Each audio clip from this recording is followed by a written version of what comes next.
ଆମେ ପିଲାମାନେ କ'ଣ ପଢ଼ିବା?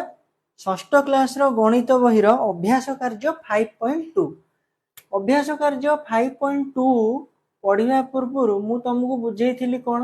ଭଗ୍ନ ସଂଖ୍ୟା, ଲବ, ହର।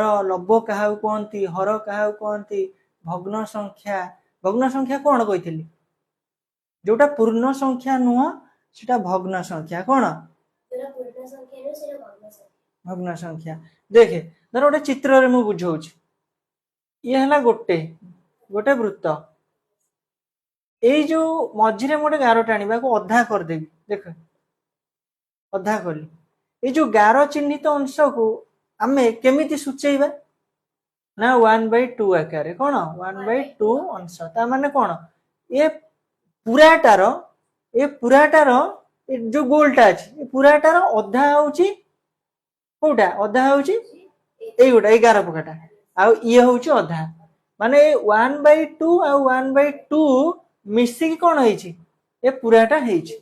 ଏଇ ଯୋଉ 1/2 ଇଏ ହଉଛି ଗୋଟେ ଭଗ୍ନ ସଂଖ୍ୟା। ଭଗ୍ନ ସଂଖ୍ୟାର ପୁଣି ପ୍ରକାର ଭେଦ ଅଛି। ଭଗ୍ନ ସଂଖ୍ୟାର ପ୍ରକାର ଭେଦ। ଭଗ୍ନ ସଂଖ୍ୟା କେତେ ପ୍ରକାର? ନା ଭଗ୍ନ ସଂଖ୍ୟା ହଉଛି 3 ପ୍ରକାର। କ'ଣ? ଗୋଟେ ପ୍ରକୃତ ଭଗ୍ନାଂଶ, ଗୋଟେ ଅପ୍ରକୃତ ଭଗ୍ନାଂଶ, ଆଉ ଗୋଟେ ମିଶ୍ର ଭଗ୍ନାଂଶ। ପ୍ରକୃତ ଭଗ୍ନାଂଶ କ'ଣ? କ'ଣ କହିପାରିବ? ପ୍ରକୃତ ଭଗ୍ନାଂଶ ହଉଛି ଯାହାର ଲବ ବଡ ନା ସାନ? ବଡ। ଲବ ସାନ ଆଉ ହର ବଡ। ଆଉ ଅପ୍ରକୃତ ଭଗ୍ନାଂଶ କ'ଣ? ଲବ ବଡ, ହର ସାନ। ଆଉ ମିଶ୍ର ଭଗ୍ନାଂଶ କ'ଣ? ନା ପୂର୍ଣ୍ଣ ସଂଖ୍ୟା ଥିବ ଫାଷ୍ଟ, ଆଉ କ'ଣ? ପୂର୍ଣ୍ଣ ସଂଖ୍ୟା ପ୍ଲସ କୋଉ ଭଗ୍ନାଂଶ ଥିବ? କୋଉ ଭଗ୍ନାଂଶ ଥିବ? କୋଉ ଭଗ୍ନାଂଶ ଥିବ? ଫାଷ୍ଟ ପୂର୍ଣ୍ଣ ସଂଖ୍ୟା ଥିବ, ତାପରେ କ'ଣ ଥିବ?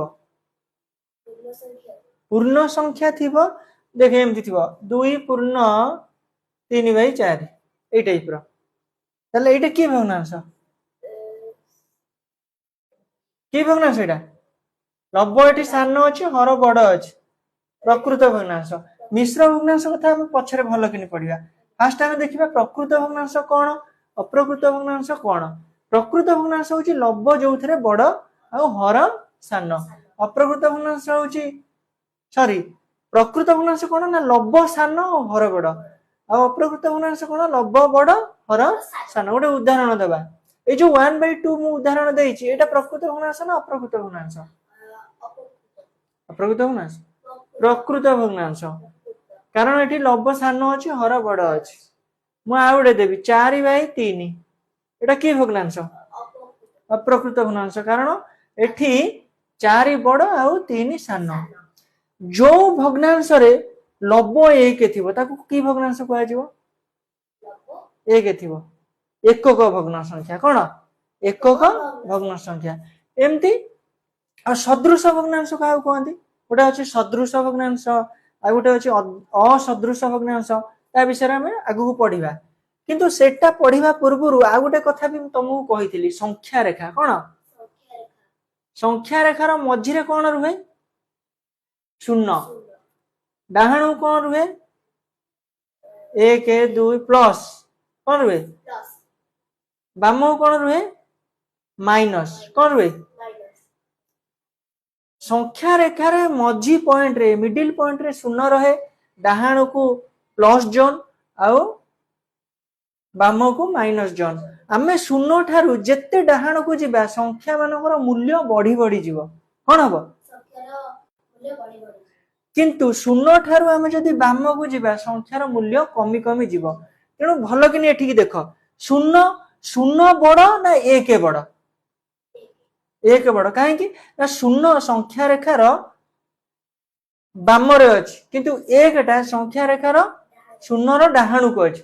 ଡାହାଣକୁ ଗଲେ ଶୂନ ଠାରୁ ଆମର ମୂଲ୍ୟ ବଢି ବଢି ଯିବ। 1ର ମୂଲ୍ୟ ଶୂନ ଠାରୁ ବଡ, ତାପରେ 2ର ମୂଲ୍ୟ 1 ଠାରୁ ବଡ, 3ର ମୂଲ୍ୟ 2 ଠାରୁ ବଡ। କିନ୍ତୁ ପଛକୁ ପଛକୁ ଆଇଲେ ମୂଲ୍ୟ କମି କମି ଯିବ।